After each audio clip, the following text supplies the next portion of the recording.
You're listening to the soon-to-be-named network, the Lamborghini of podcast networks. T&M. Are you ready to listen to Final Wrestling Place? Kick it! Yeah! Yeah!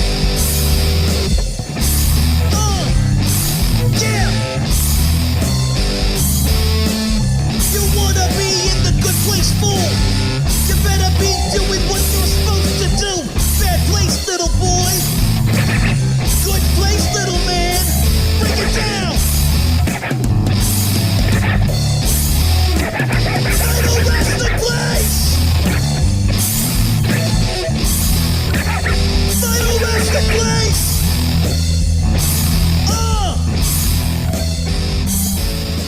Oh, Mr. Marcus, aren't you having the most eventful weekend of your life? Never a doubt. Never a doubt.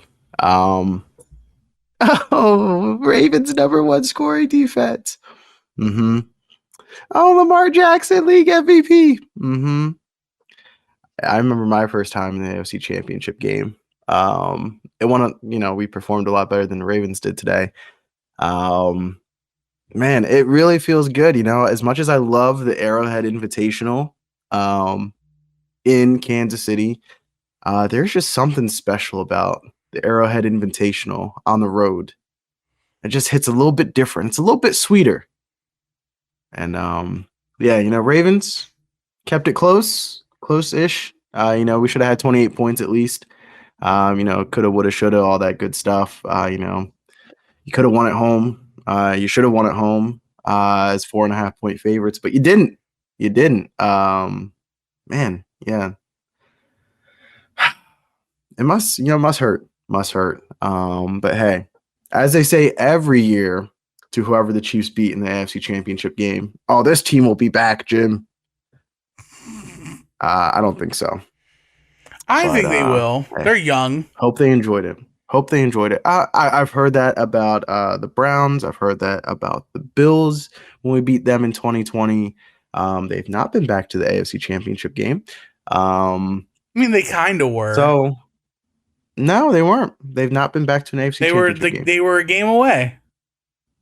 No. They were a game away this year. No, and last year and the year before. Yeah, well, that's getting back. It's getting back. Oh, man. But I feel good, man. Never a doubt. Feels good going back to the Super Bowl. I realize I am blessed. The fourth Chiefs Super Bowl in the last, 5 years? 6. 6 years. It feels incredible. Job's not done yet, though. We got to win it. We got to win this one.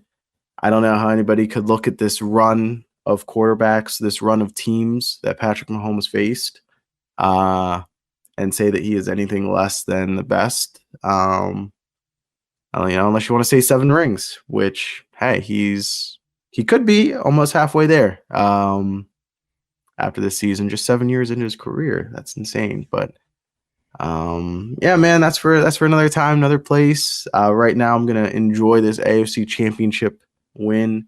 How you doing, Mr. Tim? I'm good. I won one of my Royal Rumble fantasy pools. Oh, nice. Congrats. Yeah, I was in one with my friends over at 3CT. And Congratulations. So I got my payout immediately. Things were nice and smooth transactionally. Couldn't have drawn it up any better. Hit, baby. Instant hit. Felt good. Felt like I was messing in FanDuel. Just all of a sudden, cash. Good send. But welcome to... What number did it for you? It was Cody. Oh, the Codester. Okay. Yeah, roller coaster. Yeah, we'll talk about that. We will talk about that here on Final Wrestling Place. I'm Tim. And I'm still Marcus. And I'm still sick. You're still sick? Still sick. A little sicky. A lot of drainage, but I feel gotta pretty good. kick You it. know, that's what an AFC Championship game win will do to you. Is it'll get you feeling pretty good for a couple hours. Okay, well, I'm glad we got you on a peak and not a valley. But, we are, as of this recording, we're 23 hours removed from the start of the Royal Rumble last night. Marcus was out gallivanting the streets like a dirty, dirty man. So he was not able to watch live with us at the compound, soon to be named Network North. But it was a happening. I enjoyed seeing everybody there. Missed those that were not in attendance. But I mean, it was a fun time, and we had some live opportunities on the table too. Congratulations to DJ and Todd for picking up Big the winners. in-house Rumble odds. But we will find a way to talk about the current Royal Rumbles and start our early prognostications towards the happenings of WrestleMania 40, live in the city of Brother Love in Philadelphia. But we also have I feel like this is going to be a jam-packed episode of Final Wrestling Plays with a lot of recent information, right? Because since the last time we talked, right? Here's all the craziness. WWE signs a Netflix deal. The Rock is on the board of directors of TKO. The Rock gets ownership of his name, The Rock. We get the announcement for WWE 2K24. We get the Rumbles. Slim Jim pulls out and back in after Vince McMahon's fourth allegation since the takeover of TKO. And this one's done it for good. This is our first recording where Vince McMahon has 0% vested interest in World Wrestling Entertainment at all. And I totally thought this day was only going to come by a untimely death of Vince McMahon, and not in this regard. But I'll leave it up to you. Do you want to talk about the happenings from the past week? Do you want to talk about our topic for this week, Rumble surprises? Or do we want to talk about the Rumble match or the Rumble event from last night at large? Those are our big 3 ticket items.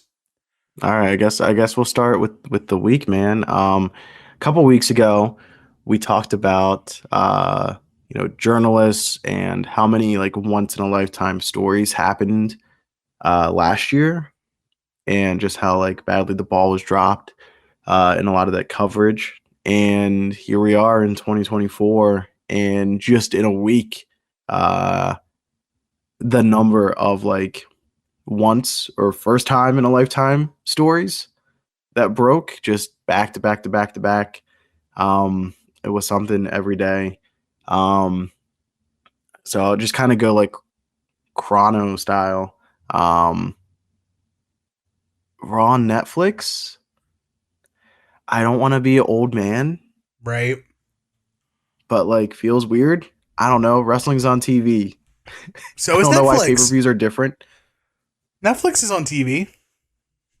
but something's just different about when wrestling isn't going to be on TV. And It I guess is it's on not the TV. end of the world, because they're still going to have Fox with or USA with SmackDown. Where do you watch CW with Netflix?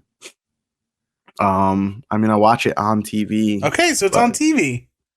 Yeah, it's not broadcast television. It's not cable. It's better. It's It Netflix. just feels weird. I don't know if it's better. It's different though. How's it not better? And that's what's. I don't think it's better. You can't channel surf as easily because you're Don't gonna have to. exit out of the app.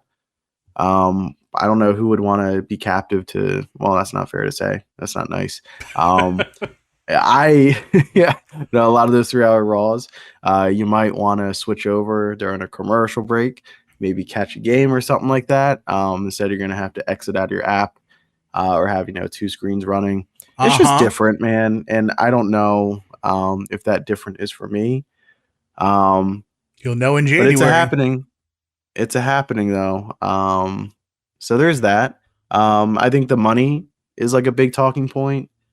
500 million a year. What was that? 10, was it 5 billion? 10 billion? 5 billion. A lot of billions. They're kind of taking a haircut on the international rights.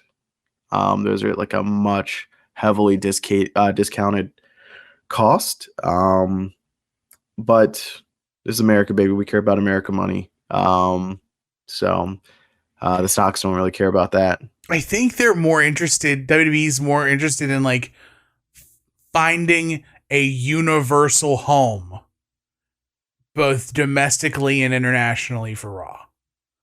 Like, yeah, it is a lot easier with the Netflix distribution internationally.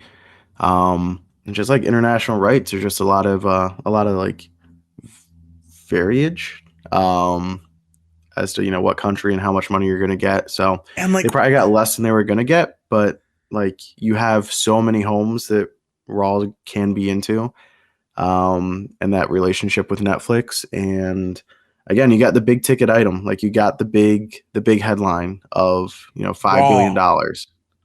Raw, $5 billion. That's all anybody's gonna see. That's all they cared about. That's all the stock prices cared about. That's all Triple H cared about during the Royal Rumble press conference. I haven't watched it yet. Oh, okay. Well, I'm gonna scoop you on that a little later. Okay. But now the one thing I do like about the Netflix deal is the 5-year look. That is cool. Yeah. Where Netflix can either decide to cut the deal short or extend another 10 years. So this 10-year deal could either be a 5 or a 15. And that's interesting. That's job security, so to speak. Like, you're locked in, right? Mm-hmm. And Netflix, however you want to slice it, it's the number one streaming service in town. Everybody else is trying to catch Netflix. So, good on them. Happy for WWE in that regard. It was a moment of celebration for WWE up until Thursday. But WWE 2K24 gets announced. Cody, Rhea, Bianca on the covers. Early thoughts. Are you gonna cop this game? I know you haven't bought a SmackDown versus Raw game or a WWE game in like what, 6 years? It's been a while. I think the last one I got, it was like a really bad one. I feel like had Seth Rollins on the cover. 2020? No, it was before that. I think it's been since like 2018. Yeah, there was one that came out that was just like really bad, and then the next year they were tried to be better, but I think I was just like too burnt. 2K18 did have Seth on the cover. Okay. 19 had AJ. I did not get 19, so 18 was the last one I would have got. And 20 was the double cover Becky Roman. Okay. Yep. Yeah, haven't gotten a game, WWE game in a long time. Since 2017. Yeah, so I'll give this a speculative a look-see, maybe a purchase. It looks pretty good. I love how they're trying. I love how they're trying to tell me or convince me that special guest referee and casket matches are new. Right, it's like the old Taco Bell taking something off the menu and then being like, oh, it's back. McRib is back. He was here last year, and we said he was gone, and now he's back. Get ready. Meanwhile, surprise. Meanwhile, every other McDonald's guy is like, yeah. You keep bringing the McRib back. Where is the snack wrap? How about you bring the snack wrap back, you cowards? But to 2K24's is on the rise.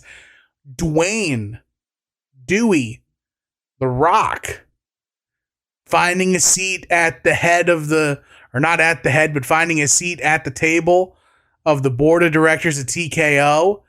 My man making the media rounds, giving a pinky ring to Molly Qerim.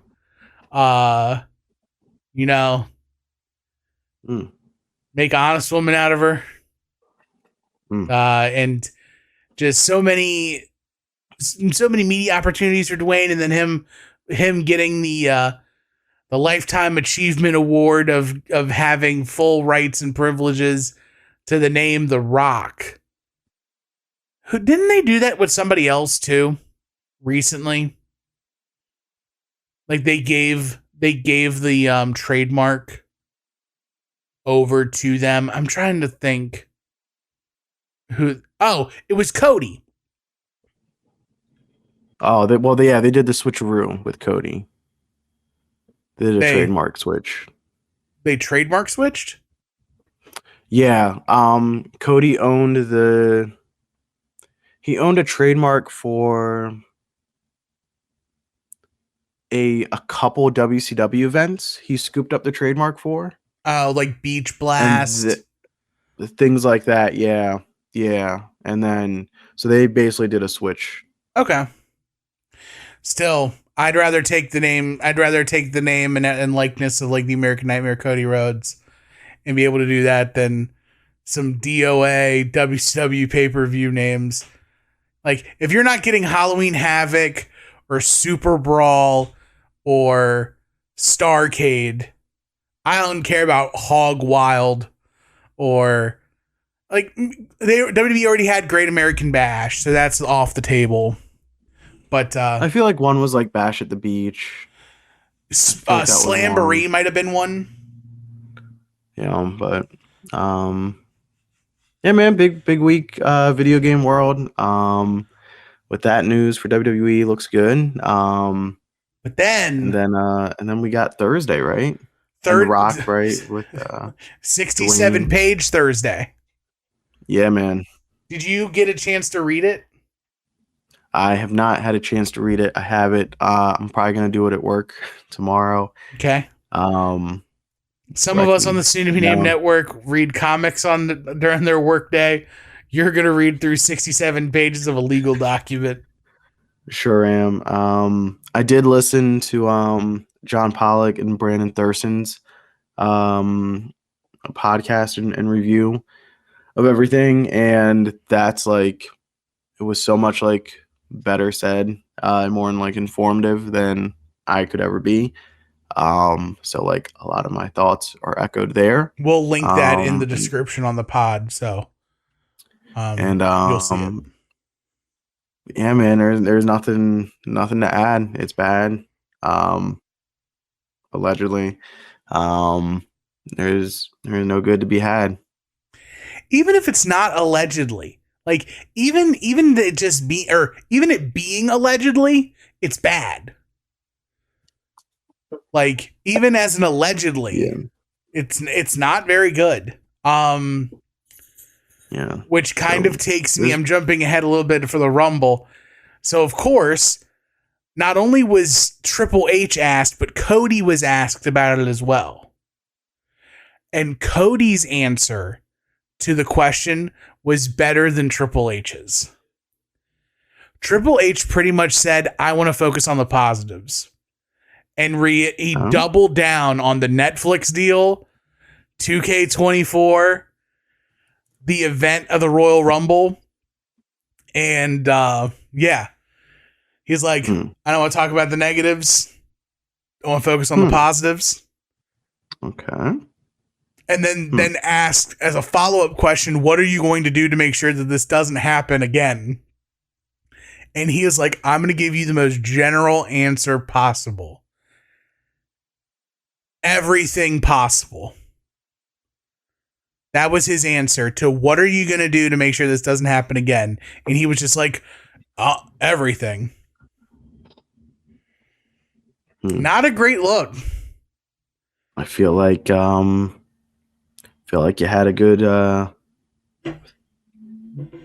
we knew about this coming for, let's say 3 days. I'm sure the people in-house knew a lot longer, and I'm just surprised that there was not Corporate answer? a corporate cover all bases answer to be given. Yeah, I'll have to watch it, but from the sounds of it, that's a rough look. It is. It is. The press conference is pretty quick. There's only 3 people. It's Bayley, it's Cody, and it's Triple H. Okay.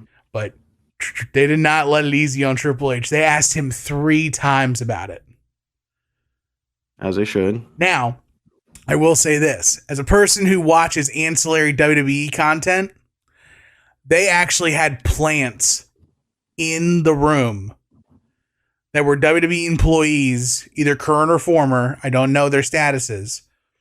But they had them in the room and they were playing like they were journalists at other places.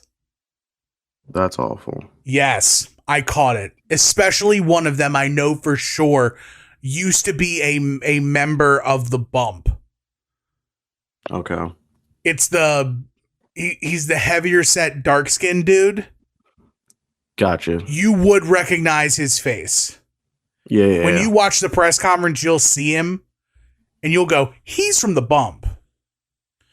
If you've even seen anything, if you remember anything of the early Bump, when it was 4 fans. Mm-hmm. Because it was Crapola, Camp, him, whatever. But yeah, I'm curious to see what else comes to this press conference. But of course, or not the press conference, what comes to the lawsuit. But TKO has already made they've drawn their line in the sand, and they've officially excommunicated excommunicated Vince McMahon from his seat at TKO, and he has zero control over TKO or WWE. Marcus, did you ever think this day would come? I did, and then it did come, and then It immediately he got his way didn't. back in. And then when he came back in, I was like, okay, well, that's never happening again. And then it did. So yeah, man, it's wild. I saw the stat going around that the day of the Royal Rumble was the first official day that there wasn't a McMahon family member employed by WWE in its history. So that's just kind of wild to think about. But yeah, man, it's much needed. Should have happened a long time ago. The company has survived many a scandal, which would have put many company out of business long ago. But yeah, man, it's much needed. Right. Yeah. And I'm curious to see the ride as it takes place. More just for my morbid curiosity. I want to see how this all unfolds, and I want justice to be served, and I'm sick of seeing rich white dudes win. So fix it. If he's at fault, he don't win. Case in point. But right now, all of us on the soon to be named network are learning how to say allegedly very fast into a microphone, because none of us want to be say anything out of pocket, out of turn. A lot of allegedlys, a lot of perhapses. But on the heels of all that, WWE put on the Royal Rumble from the Trop. The third Royal Rumble, under company duress. What were the other ones? Well, we had the 2022 Rumble. That was the Brock Rumble, right? That was the Shane. Yeah. Yeah. That was the wild one where Vince wasn't there because I think maybe his mom had died. I think that's what it was, or something like that. Okay. And then it's just like Shane was running wild, wanting to like eliminate everybody in the Royal Rumble. And then like Brock, now the story's out there from Matt Riddle. Like Brock just like changed the finish and was like, "Nah, I'm winning this." And like booked himself in the main event of WrestleMania pretty much to do the thing with Roman or whatever. And nobody stopped him. So that rocked. So yeah, there was that, and then there was last year's Royal Rumble, which was the rumored sale to That's right. the Saudi Arabia group contingent, Mhm. and the announcement was even expected to be made at the Royal Rumble by Vince, and that did not come to pass. But soon thereafter came the sale and TKO and everything like that. As we got closer to WrestleMania. So now we have this. Yeah. At beautiful Tropicana Field, Marcus. It is amazing what WWE can do to a building. The Orange Bowl. I've been to Tropicana Field. Yeah. Same thing with the Orange Bowl for WrestleMania 24. Now Camping World Stadium. They've had another WrestleMania there since. That was 2017. But yeah, man, Tropicana Field, it's not a state of the art experience. It's called a dump. It kind of is a dump if you compare it to its contemporaries when it comes to professional sports viewing and the experience. It's very simple. It kind of feels like a AAA stadium. Kind of looks like one. It's very dark and dingy when the Rays are playing there. They can never put people in there. And but the place looks great when WWE's in town. It's I would love if that almost became like, I wouldn't say not a residency, but like a staple of WWE, of like, oh, we're hot, we're running the Trop, and we're putting 40,000 people in it. Once a year. Well, they used to have a residency at Tropicana Field, Marcus. Correct. Their final Thunderdome was at Tropicana Field. So, kind of crazy, right? That the last time the WWE was at that building was no fans. 2021. Yeah. The Rumble was there. Yeah. And Kevin Owens gets murdered by a golf cart. Yeah, so that was the Owens Roman last man standing. Roman last man standing? Okay. Yeah. Where Kevin just gets absolutely obliterated by a golf cart. That was insane. Just thinking about it. But I, of course, watched it live. You watched it on tape. Thoughts on the Rumble? They got the winners right. Match by match. That's debatable, but they definitely got the women's Rumble right. Well, did you watch the men's Rumble and you saw Phil and how absolutely boot dog crap he looked? I didn't say that Phil should have won it. So who should have won it if it wasn't Cody? I think Walter should have won it. I don't know who Walter is. I can't believe the 180. Sorry, Gunther. Thank you. I can't believe the 180 I did. On him being a main eventer, but yeah, man, I think that was the call. So I guess we'll start with the men since we're talking about it. We can work our way back to Bayley. I don't understand who this booking of Cody is for, how it makes anybody look better. Because now I'm just assuming, let's assume he wins. First of all, let's start with the story. The story is never Cody beating Roman. The story is Cody becoming world champion. Mm-hmm. Now Roman happens to be the world champion, but I hate that the story in quotes is Cody beating Roman. So there's that. now for the actual call on Cody winning the Rumble, and probably beating Roman at WrestleMania. If you're gonna crown a babyface champion, then do it the first time. And I don't understand the mindset. I think it's a loser's mentality. It's just like the plainest way I can say it. It's a loser's way of thinking of like, oh, well, you tried the first time and you came close and you failed, and then like you regrouped, and then you're just gonna like retcon Cody's last year to be like, he got better and stronger, and like now he's ready for Roman's tricks. Like he didn't have like 2.5 years of tape on Roman to like be ready for bloodline tricks. And now he's going to do it on his second try. Like, what? Second try for who? For what? To me, that's a loser's thing. Imagine if Stone Cold Steve Austin, oh man, he lost to Shawn Michaels because like Triple H interfered at WrestleMania 14. But you know what? Like, let's say at WrestleMania 15, he's going to do it. What? No. And you could say Shawn Michaels went back to back and like he lost his first time but won the second. Yeah, but he was like a mid-card heel when he won it the first time. And when he wins it the second time, they gave him the quote unquote proper build-up. So he was a no-doubter going to win the 96 Rumble and win the title at WrestleMania and actually going to crown him.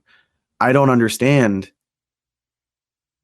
who it benefits to have Cody lose the first time but win the second time. I think to me, that's how you end Roman's title reign, with a wet fart. Well, I'm not entirely sold that Cody wins.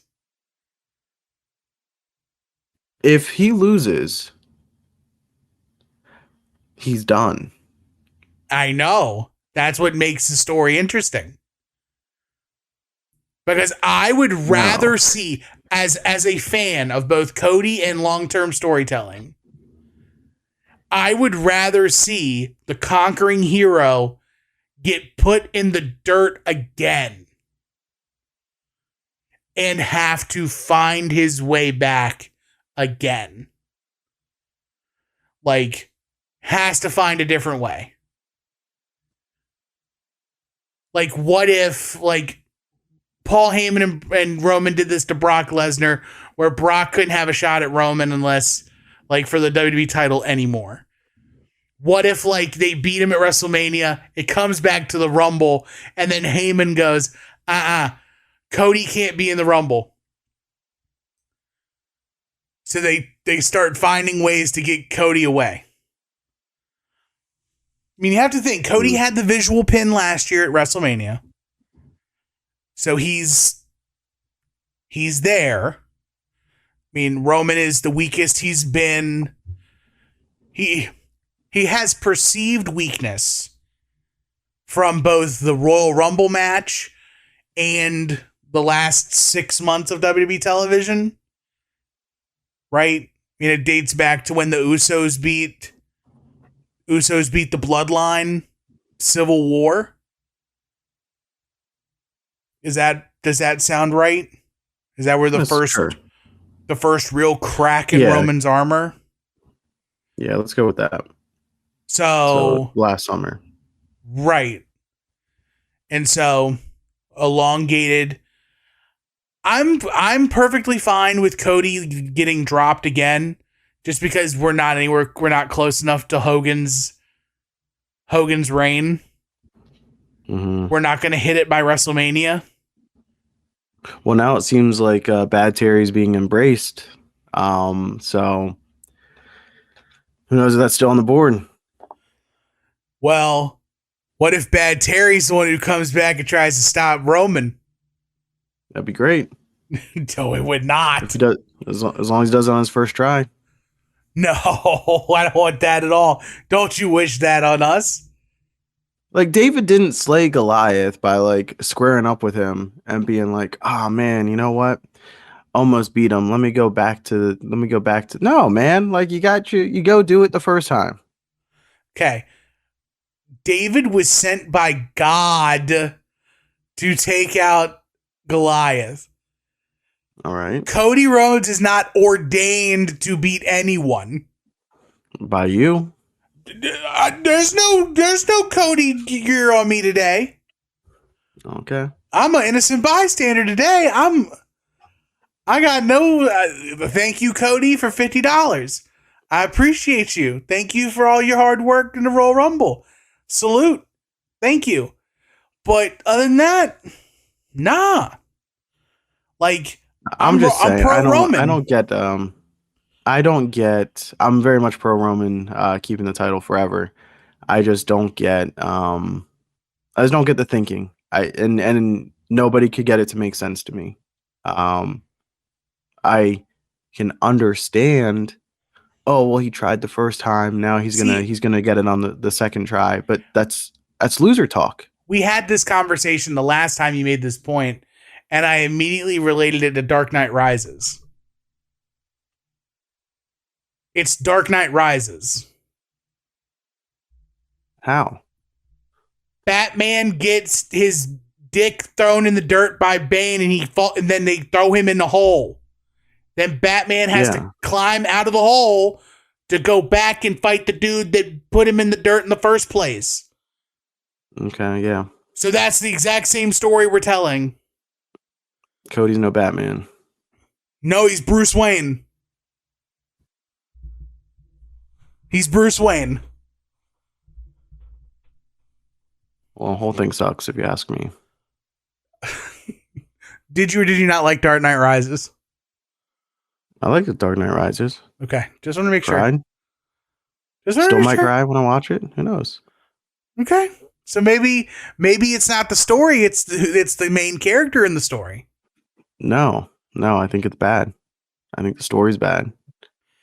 Weren't you just a guy on another podcast who agreed with his co-host that John Cena shouldn't have beat JBL at WrestleMania and then actually win the title at the next month at Judgment Day in that I Quit match? No, I don't think that was the thought. I think the thought was they needed a bigger match at WrestleMania for Cena to do it. Like obviously you're going to crown Cena at WrestleMania, but like it should have been if they would have had the Judgment Day match at WrestleMania, that would have been better. Right, but instead, like the thought process was to have him if you knew you were going to have that match at Judgment Day, then Cena wins by DQ or like JBL sneaks away with the title due to it's also vastly different because you have two world titles. We have two world titles. Yeah. Okay. But there's one that's fake and one that's real. Okay. You could also say the exact same thing about that. Nah, I couldn't say that back then. One was big gold. One was the WWE title. One was handed to the champion without any without any circumstance or tournament. But it's big gold. And I don't care how it got introduced. Gold. The current one's big gold. It's just smaller big gold. It's still big gold. Big Velcro. Oh, everything's big Velcro. But Kevin Owens match finish I thought was cool. Yeah, I like it. It leaves some things open for me because I thought for sure that we were getting to LA Knight and Logan Paul. But watching that match, I can easily see Logan Paul, Rey Mysterio. I can see Logan Paul, LA Knight. And I can see Logan Paul, Kevin Owens, the run back. Yeah. Easy. Yeah. And then because here's the thing too. If they don't run it back with Logan and KO, what's KO doing at Mania? There's a odd there's a lot of big pieces that need to be moved around for WrestleMania. And it's not even like, oh, get everybody on the card. It's like, no, I think all these people are integral to WrestleMania weekend. All big players in the company. That's why I thought that you should have had Gunther win the Royal Rumble and have Cody and Punk face each other at WrestleMania. Would have solved a big problem, because like the problem is if one of them didn't win, it's okay. Well, now what do you do with Punk? Or it was going to be, well, what do you do with Cody if either didn't win? But you still have Elimination Chamber. You have Elimination Chamber to answer the question for the other title, like we have every year since we've had two titles. one title gets resolution at Royal Rumble, and then No Way Out takes place, and we figure out the other title match at No Way Out. It's not always, but that's pretty common. But it's common enough that it's like more of a rule. And yeah, I don't know. We'll see. Whatever. You're so just distraught. I thought Cody winning was the least interesting option to go with. So I'm like, oh, things could have got interesting. And then they went with the least interesting option. So yeah, I'm a little like mentally checked out. Well, they kind of went chalk all across the board. So let's go to the Women's Rumble. I thought Bayley winning was the interesting choice. But it was also the consensus choice. I thought I saw a lot of people picking Becky. Nah. A lot of people probably were picking Becky, but like everyone I saw. Yeah. We must have saw different sources because, yeah, I saw Becky as the overwhelming favorite when it came to picks. A couple people here and there might say Bayley, but I would say like 8 out of 10 had Becky. I had Bayley from the minute she cut that promo about Damage Control winning all the titles. Oh, well, hold up now. You had Bayley. I had Bayley. Yeah. There's a Bayley household, absolutely. Right. And if it was a heart and head cut. If people watched the product and they saw it, then they should have also picked up what that was putting down too, and not drink the Becky Lynch Kool-Aid. Well, they also like tease like Becky and Rhea, which you can still get without a WrestleMania, without a Royal Rumble win. Sure. But I'm excited for whatever they're gonna do with Bayley, man. I thought it was I don't say a bold choice, but it was an interesting choice, and it was done well, and it was cool. Right. And I'm looking forward to like the next couple weeks of TV because I don't know what she's gonna do.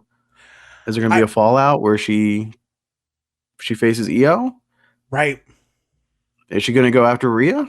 Mm-hmm. I don't know.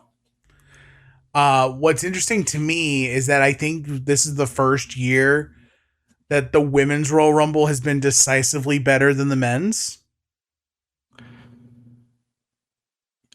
Yeah, I think there was I think the 2019 Rumble. The one where Becky takes the place of Lana? Yeah. I would say that was better than the men's Rumble that year, but just by a hair. They were both kind of a little underwhelming. Mm-hmm. But this is the first year where like I would say both Rumbles were good, but the women's Rumble I would have head and shoulders above the men. I mean, the final 8 of the women's Royal Rumble, you could have had 7 of them be winners. Yeah, it was a very strong field. Right, and the men's Rumble was not. The men's Rumble felt like it was a 2-horse race, and we got to the 2-horse race, and exactly the strong horse won. Right? Yeah. Whereas with the women's Rumble, it was the smart horse. But it's just, it's interesting to me that, like, the women's Rumble was so good, right? Jade. Mm-hmm. Jade looked so good. Yeah, it was a situation where it was like, I'm going to have to see it to fully see it. I see it. I still think her matches, it's WWE. She doesn't have a lot of experience. Her matches are going to be so rehearsed and void of any authenticity, which I think is the magic of pro wrestling. But, you know, for a lot of people, that's going to be a banger. It's going to be fire emoji. I'm just into like feats of strength, you know? I thought her giving Nia the murder bump, that was cool. And that's what I'm into. And that's what I want to see. And I'm glad it wasn't like the cleanest looking move ever. Right. More of that. Less of like prolonged strike exchanges and 50-50 matches and booking. But we'll see. Again, we'll see if this was just like kind of they already had like the soft launch. Maybe this is like the mid launch for Jade. I think Is there's she no gonna turning be back like now. here? That's what it kind of feels like. Like with that booking and performance of her in the Rumble, kind of feels like, all right, she's gonna have to be a player now.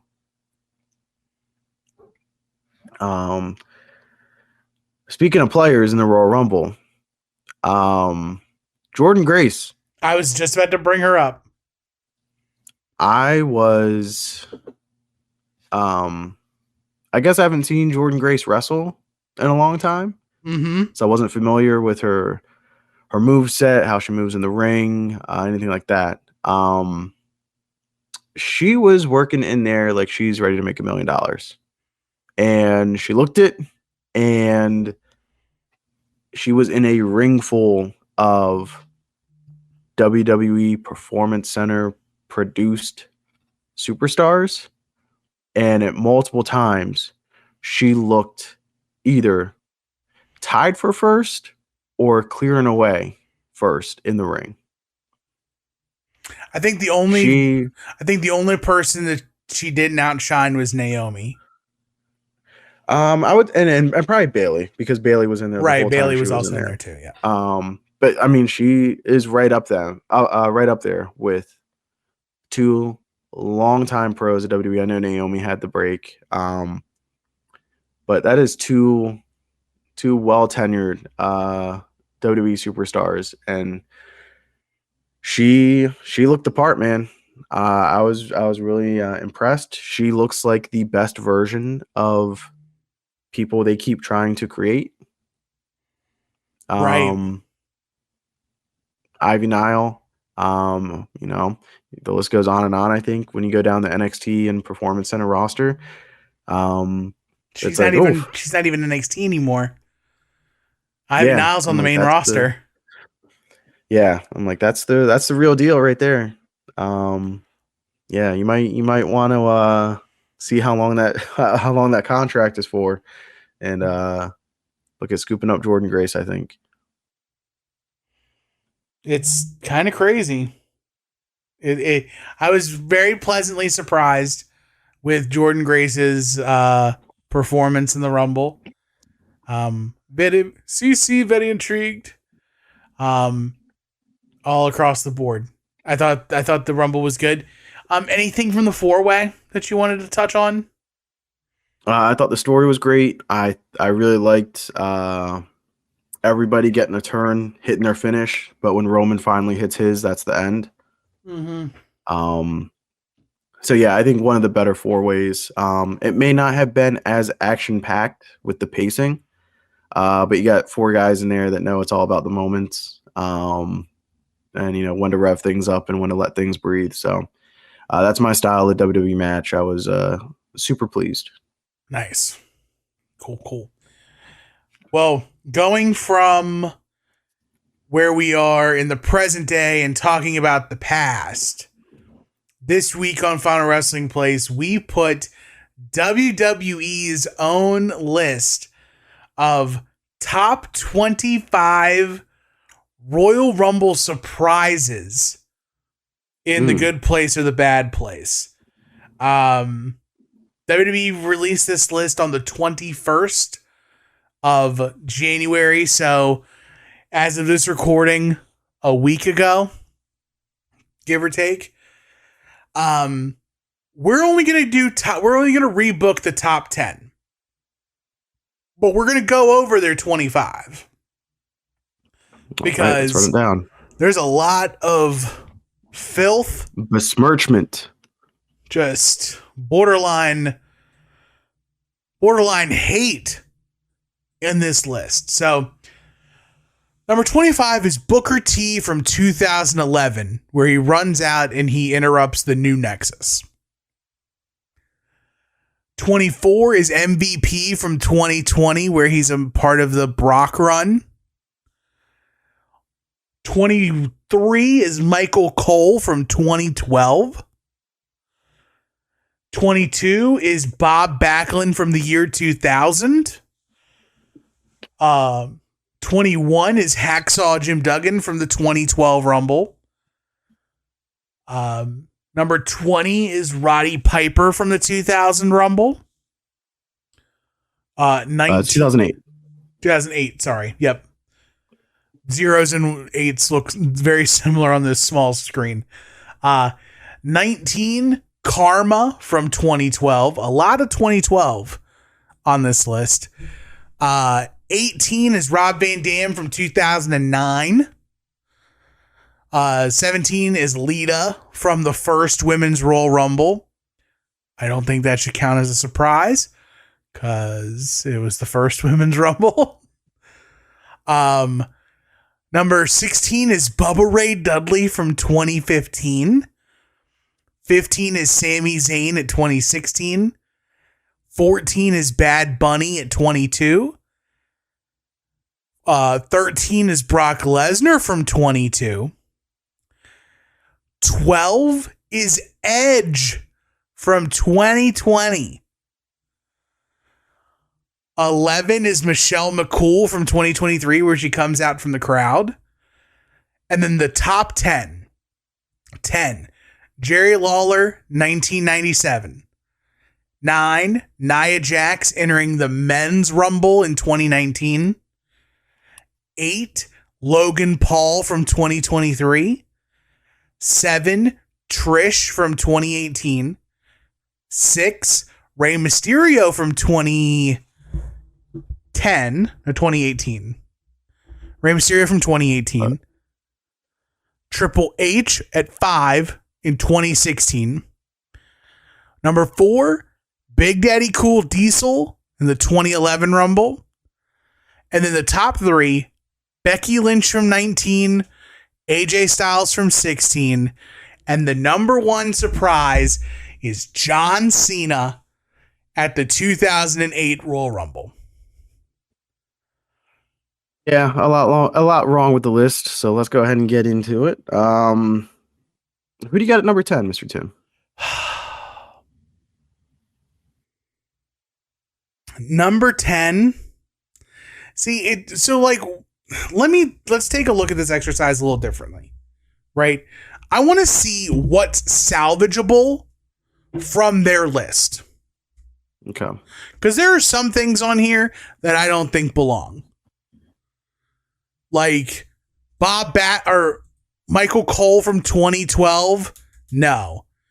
Duggan from 2012, no. Lita from 18, no. Bubba from 15, no. Sami Zayn from 16, no. Brock at 22, no. No. Logan Paul in 2023, no. He's a member of the roster. How is he a surprise? In the same vein, Trish Stratus from 2018. I don't think that's a surprise. Or at least I don't think it's big enough. I beg to differ. I thought that was pretty big. So we'll keep that. I think everything else like low is fine, with the exception of like 2. I think Bad Bunny and Edge definitely are top 10. The Bad Bunny one, you could maybe talk me into at 10. I don't have it on my 10, but I'm not against it. Okay. But Edge, that's going to be a big riser. For sure. Yeah. So who do you have at your 10? My 10, I have Triple H from 2016. That's fair. It is a surprise. I don't like his appearance at the Rumble at all. Kind of feels forced, but also it's the same year that like WWE is experiencing like record high injuries. Yeah. So they broke glass in case of emergency and called the game to win the 1 versus all Royal Rumble for Roman's WWE Championship. I'm fine with that being at 10. All right. What do you got at 9? Number 9, I've got Nia Jax from the 2019 Royal Rumble. See, I think that might be a little hot, a little low. I think that Okay. is a bit. I think it is a bit of a surprise. But I'm curious to see what you have above it, right? All right. At 8, I got Lawler from 1997. Why is that? Why does that move up to the 8 spot? I thought it was well done for the time. Before I'd have to put in like historical context. There weren't a lot of gimmicky, yuck kind of entrance into the Royal Rumble by 1997. Everybody was still pretty much everybody's not a serious threat. But they hadn't done commentators yet or anything from like somebody entering from besides the aisle. Yeah. And that was the first time they had done that. So I felt like it was the first. I think it was the best. So of that iteration of like surprise entrance entering from not backstage, I put it at 8. Okay. All right. You've sold me on it. What do you got for 7? Mr. One Shot Deal himself. The origin of the One Shot Deal. Rob Van Dam at the 2009 Royal Rumble. Okay. That's a big jump for him. That's 18-7. It's a big jump. It's a time where WWE wasn't bringing in free agents really. The roster was very large. And to bring in Van Dam on a one-shot deal, and for him to make it a one-shot deal, I thought rock. So that's why number 7. Number 6. I don't see him listed anywhere on here. I'm sure it's not a political hit at all. I'm going with Christian from the 2021 Royal Rumble. Yep, a very noticeable omission. This was a very emotional return, right? Yeah. I think a lot of it deals with who was also in the ring at the time. And Edge being, shocked that his brother, who was also kind of written off career-wise, is now meeting him in the middle. And Christian ends up being Final 4. I think it's Edge, Christian, Randy Orton, and Drew. Maybe? I think Drew was champ at that Rumble. Drew beat Goldberg that night. Okay. So who would have been... I forget who would have been in the Final 4 then. But I know for sure it was Edge and Christian and Randy. Was it Riddle maybe? Who knows? But what do you... Now we're in final top 5. Who you got? Top 5. This is where I have Trish Stratus from 2018. Okay. We are very much in the number 30 has to be a surprise era of WWE. And I thought this was very much a surprise. And with number 30, I feel like it has to be somebody who the crowd is excited to see, somebody who's going to be universally loved.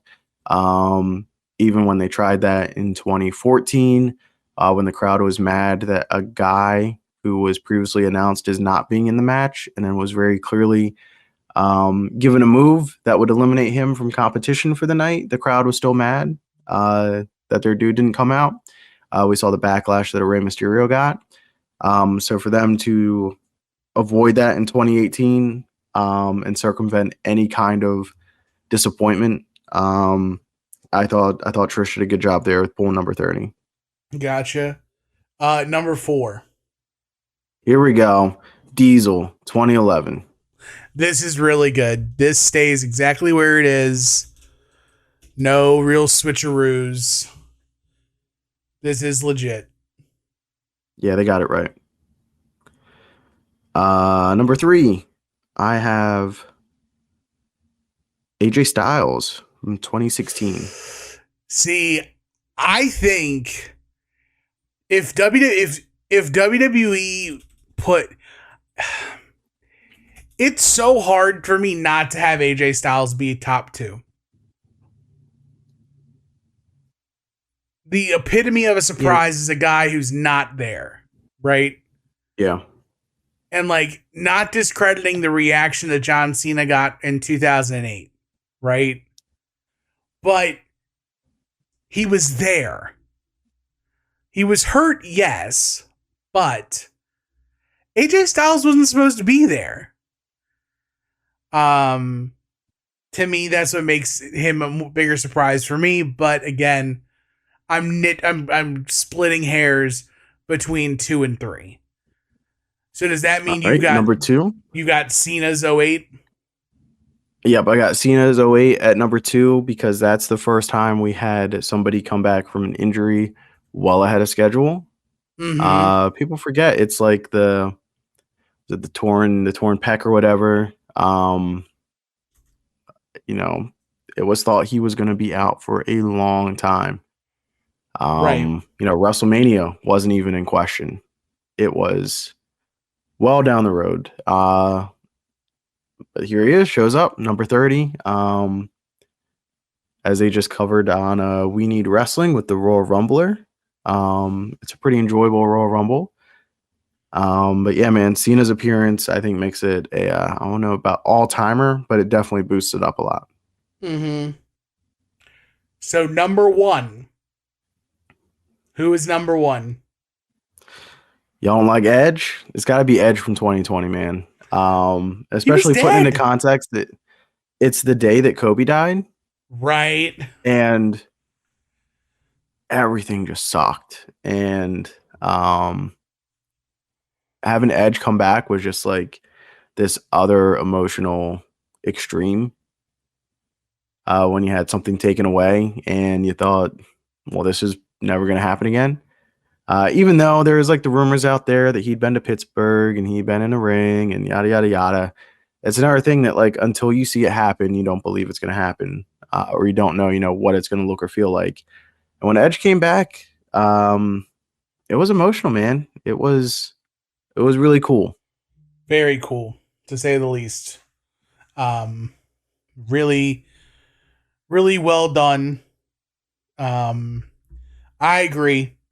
I agree at this being the best Royal Rumble return or Rumble surprise of all time. So to reiterate for us, the listeners, our top 10. Number 10's Triple H from 2016. Nia Jax from the 2019 Men's. Jerry Lawler from 1997. Rob Van Dam from 2009. Christian from 2021. Trish Stratus from 2018. Diesel from 2011. AJ Styles from 2016. John Cena from 2008. And Edge from 2020. Let us know what we got wrong in the Discord at TNM Shows, the channel on the Soon to Be Named Network Discord. Let us know on Twitter as well at TNM Shows, or email us finalwrestlingplace@gmail.com. So, next week I'm not sure what we're going to talk about. Me and you can talk about that offline and come up with something, but I'm sure it's going to be splendiferous. What rocked for you this week? Oh man, what did rock for me was Bayley won the Royal Rumble. I was really happy about it. Haven't had a chance to check out Collision yet either. I'm sure the cage match was dope. But from what I saw, I thought Bayley's Rumble performance and the booking of all that I thought rocked. Yeah. What rocked for me is the easy answer. It's to hang out at the Soon to Be Named Network North for the Rumble. There is something about watching a Rumble with a big group of people, especially when money's involved. It was a good time. All parties involved. I love it. I loved it so much. But Cody going back to back was real dope. Do you have anything? I'd be remiss to mention another thing that rocked this week, which was not from this week. We had the unfortunate passing of WCW legend Ice Train. Oh yeah.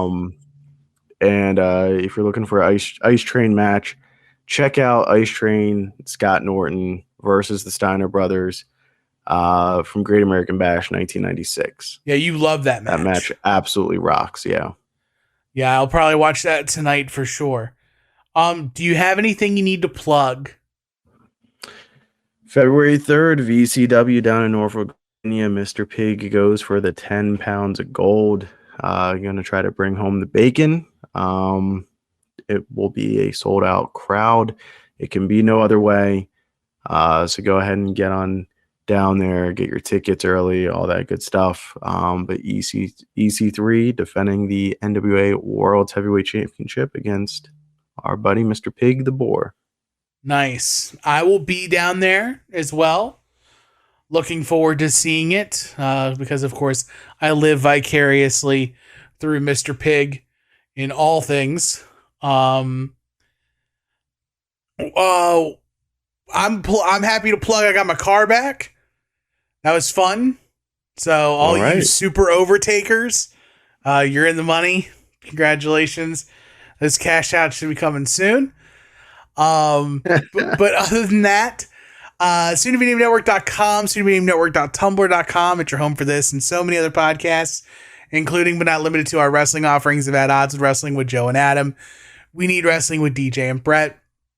Check us out across the board at STBN Network on Twitter is the spot for those podcasts, for Wings on Wings, Puzzle Warriors 3, Profane Arguments, Longbox Heroes and Longbox Heroes After Dark, just everything. We're waiting on Hayabusa. It's Ed's life. We just live around it. Can't wait. Like I said, we will be back here next week to discuss more fun and excitement. We're on the road to WrestleMania. It's sign pointing season.